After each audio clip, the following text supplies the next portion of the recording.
These evil people will not go down without a fight. They will take us all with them. If they, like naughty little child, they won't share their toys. If I can't have them, I'll break them. I'm not going to share. So that's what they will. They'll burn this world down and kill all of us with them, because if they can't have it, no one will have it, including us. That's why I'm here. That's why I have been called by God, and God gave me this chance, and I stand by God and my service to Him, this country, and humanity. Thank you, God, and I'm glad and honored to be of service to all those here. So thank you.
Scroll up there, Rick. Please, sir. Thank you. Canada was going to also deploy their own forces. This stuff goes all the way up into Canada. The CIA red list and blue list. If you were to look in your mailbox, before Hillary got in, you would see a little blue dot or red dot. Sorry about that. My doggy girl. That would be in your post Canada box or your mailbox. Was going to also deploy their own forces. This stuff goes all the way up into Canada.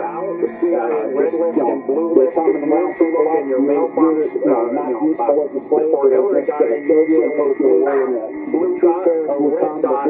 Sorry about that. My doggy girl. That would be in your post office box or your mailbox. And this would tell you red list means that just to wipe you out, just, they come around people up, not useful as a slave, they were just going to kill you and take you away. Troop carriers will come. The blue list means you're trainable and salvageable as a nice little slave. These troops are, God bless and thank our troops, different types of troops, like Chinese, Russian, German, Polish, Japanese, Ukrainian, Saudi Arabian, Pakistani, putting in their Pakistani, Mexican, Honduran to clean out the satanic monsters out of our country, and also Hawaii and other foreign forces to bring peace and to bring the humanity back to what it should have been before the deception of the satanics coming here. We bless all of those listening, and we give great gratitude for the soldiers, the Army, for Air Force, Marines, all 6 branches of our military that are helping. These troops and this stuff are being brought into the country at 2,000 people a month, betrayed us and lied to us throughout many hundreds of years. God bless them in the name and all of those here, and protect you all in the name of the one true living God of all love, light, compassion, and creation, the Holy Spirit, and the Holy Son, Jesus Christ. Amen.